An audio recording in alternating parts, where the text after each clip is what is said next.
man, I'm tired. Like, one thing I can say, like, I am tired. I am tired of letting fear hold me back. I am tired of allowing fear to control my life. I am tired of allowing the enemy to get in my head. Like, I'm just tired. I'm sick of it.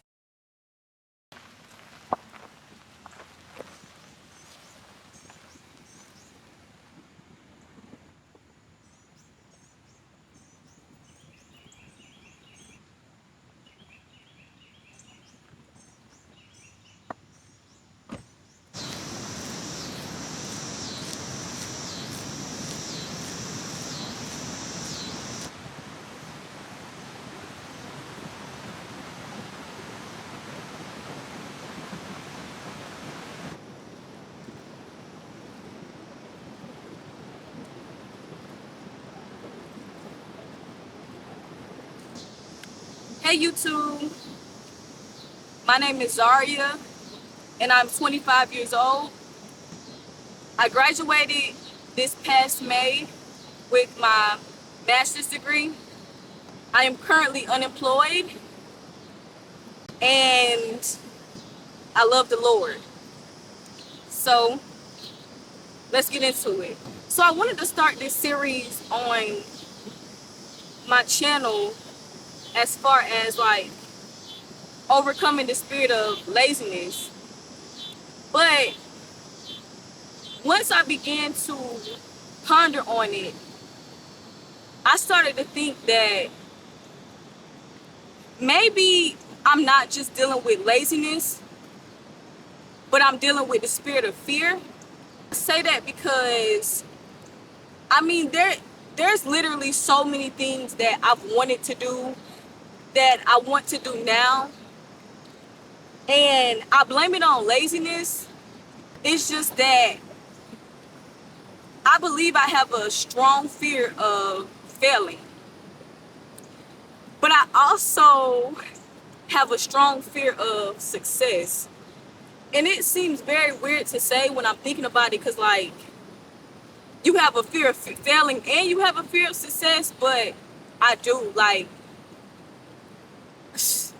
I want to go back to, as I was thinking about this, I want to go back to the beginning, where I feel like this came from and where I feel like this started. So, like, growing up, I was like severely shy, like severely shy. I mean, I wouldn't even talk to my family. Like, when we used to go visit the family, I wouldn't even talk to my family because I was that shy. I remember like my earliest memory of how fear stopped me from,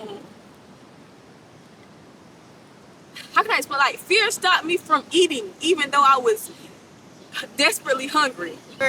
My mom used to get my hair done a lot, which I'm thankful for. And I was at the salon. I was at the salon like waiting like all day, and my hairstylist, she finally got around to doing my hair, and like I remember, I was like hungry, and she had bought her kids some KFC. She had bought herself some KFC too, and she had some potato wedges. I was so hungry, and she offered me some, right? I didn't ask her, she offered me some. And I turned them down because I was so afraid that even, like, at that point, I'm like 7, 8 years old. You know what I'm saying? And I remember just being so afraid of like her thinking if I take it that she gonna think that I'm poor and that my family is poor. And I remember also that translating to like my mom, when I grew up, she was on food stamps. So like I remember once I realized what food stamps was, and like she would go to the store and she would pull out her card, like I would walk off before she even pulled out her card because I was afraid that people was gonna judge us because we're using food stamps. Like they was gonna look at us like we was less than, like we didn't have anything because we were using food stamps. And I just remember those small times, and it kind of built up into, you know, what's going on with me now. I remember, so growing up, like once I got to like middle school and like even high school, like I would say I was very fearless. Like it started in middle school. I just started being myself. Like, you know, I was cool with everybody, but I was still like the weird girl who just like act crazy and just, just like have fun. Like if I could compare myself to something during that time, I would compare myself to like our future Wolfgang. They clicked during that time because I actually found them in middle school, and that's kind of what I was like, oh, these my type of people. So if y'all, I just said that to make you to understand and get an idea of how I was in middle school. I was just myself, man, and I didn't have fear. People talked about me. I was wearing crazy stuff, like, but that was my style. And some people laughed at me, but I didn't care. Like, it was me. You know what I'm saying? It was me. It was who I was. You know what I mean? And so I remember even growing up into high school, like, I didn't care what nobody thought about me. I didn't care what nobody had to say, nothing. But all of a sudden, when I got to college, that's when everything changed for me. That's when everything shifted.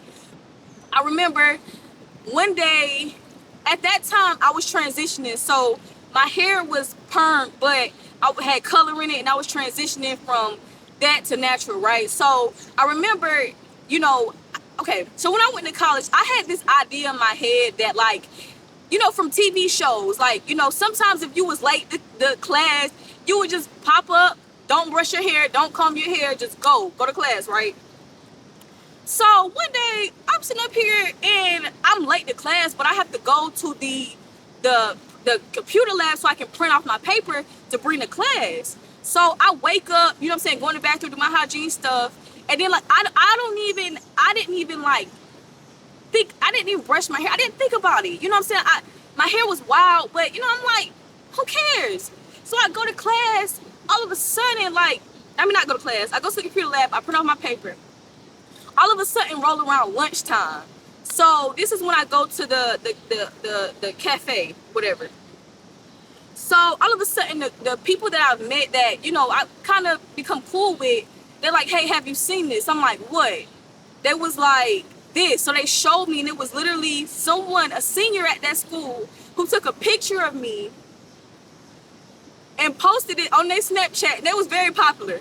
Posted it on their Snapchat and basically was making fun of me. Like, why would she come out like this and stuff like this? So once that happened, when I seen it, it didn't really affect me much because I still kind of had that I don't care attitude. But I realized that it actually affected me a lot. I started to develop really bad social anxiety. And I remember after that, I actually seen him walking, and I wanted to confront him so bad, but I've always had a fear of confrontation. So like, I will always hear like people talking about me and people saying little things about me where I could hear it, but I would never confront them. People would do things to me, and I would just never would say anything. And my mother has a fear of confrontation. And this is why I believe that fear could be generational, and it could actually be a generational curse to block you from what God is wanting to do in your life, because my mom has a fear of confrontation. And I realized as I got older that I took on that same fear. I never spoke up for myself because I was always fearful of what consequences that was going to permit. I ended up leaving that school like a year and a half later. And it's not because of that situation. It was just because of my parents' financial situation trying to help me through school, which was God's plan. But I say that to say, like, and that's just to give a backstory of like my life and how like fear has like been controlling me. But lately, fear has stopped me from what I really want to do, which is YouTube, which is, I have so many ideas in my mind, not only for YouTube, but just doing things in the community. I became so fearful of what other people would think about me. And God has placed, I don't know, at this point, I could be a billionaire. How many ideas God has placed in my head that at the time wasn't out. It wasn't something that was being done. Then, you start seeing it, people doing it, you're like, dang, I wish I would have done that. But it's fear that holds you back. Not only fear for me, but also lack of support, really and feeling like I couldn't do it on my own if I didn't have the support. Fear, and like, I know I'm not the only one who, fear is just, I mean, for me, it's like, it got to come to an end. Like, when is it going to stop? You know what I mean? Because at this point, how will I ever be the woman that God created me to be if I'm always afraid of it something not succeeding? If I'm always afraid that people are going to look at me a certain way or think certain things about me. I guess I have a fear of being successful because in my mind, I can't picture my highest self. In my mind, I can't picture me being a businesswoman. Thank you, Jesus. Even fear of when I'm around people and we're having conversation and okay, let me explain this. So another thing is that when I'm in a group of people or I'm around people, I dim my light and I dim myself because I'm always afraid of being the smartest person in the room. So there's been several occasions where I've been around people, where I've been in groups of people, where I could have contributed more to the conversation, but I didn't want another person to feel dumb. I didn't want to make anybody else around me feel like less than because I may have known more than them or been more knowledgeable on a certain topic than they were. And so I always would dim myself and dim my light and dim who I was to make other people comfortable. But that was just fear of making other people feel small. But in the end, I was making myself feel small. That's been the story of my life. I've always done that. I mean, dumbing myself down, like being successful. The fear of outgrowing people that surround me. You know, like, that's a big one. Like, the fear of outgrowing people that surround me because of how it's going to make me look. Even if God is wanting to promote me, I want to stay on the same playing field as those around me because I don't want to make them feel insecure. I don't want to make them feel inferior to me when God is trying to promote me. I don't regret anything because everything has a purpose, right? And everything is for a reason. But this is all just beginning to like make me understand that, like, when you have such a big purpose over your life, the enemy will literally, at all costs, he's going to try to stop you. At all costs, he's going to try to put that fear in you so that you won't reach your next level. And I mean, y'all, I've been dealing with laziness a great deal. Like I said, I'm unemployed and I am looking for a job, but sometimes I am so fearful of not being in God's will that I don't move. And the fear of doing something that God doesn't want me to specifically do has caused me to become stagnant in my life. It's really been a struggle for me because I literally cry out to God and I'm like, God, I don't want to do anything that's outside of your will. I don't want to do anything that you don't want me to do. Like, I'm so passionate about doing things the correct way and doing things that are in alignment with my purpose and what God wants me to do. But sometimes, you know, and I've heard, like, sometimes you gotta move in order for God to move. But I'm like, man, God, I really don't know I really don't want to do anything that you don't specifically want me to do. And I think in that, it has caused me to become stagnant and fearful of moving, just fearful of even doing something, because I'm so afraid that it's going to be the wrong move.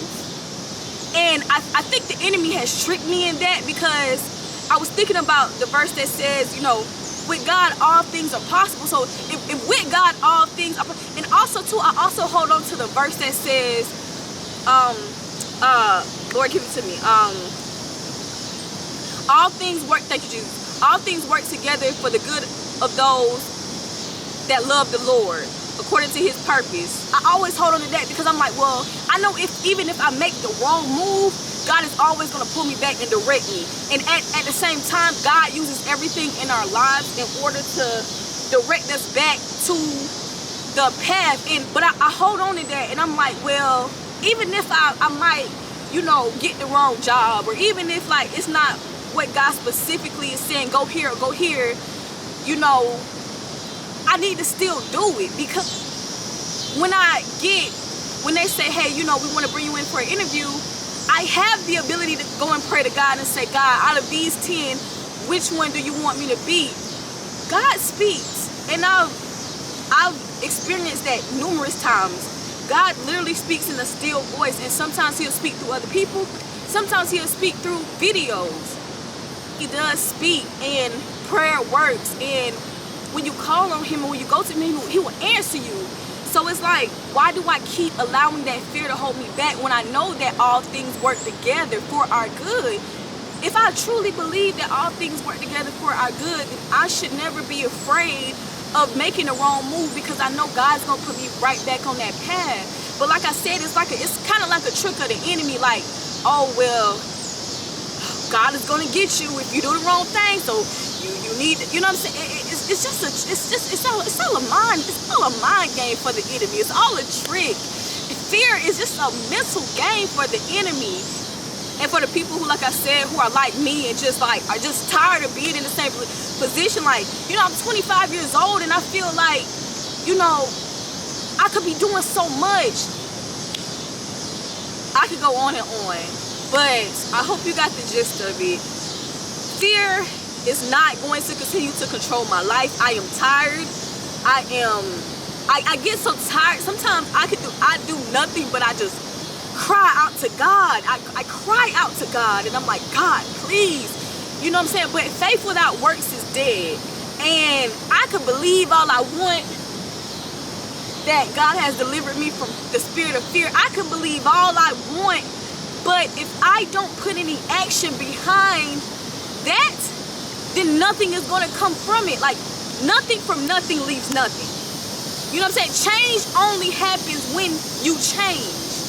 And at this point, I have to change. I have to do it for myself. I have to do it for my mental. I have to do it for the Lord, because he has a strategic plan for my life. And if I choose to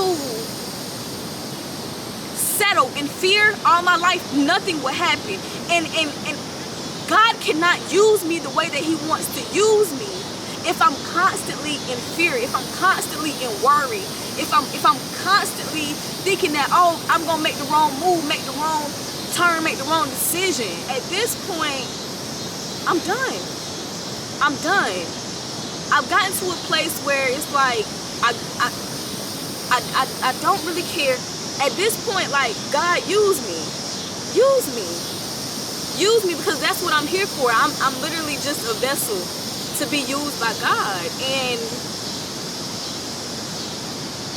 the enemy does not have any control over me, does not have any control over my mind, and he will not. Even if I do fail on this platform, God will redirect me.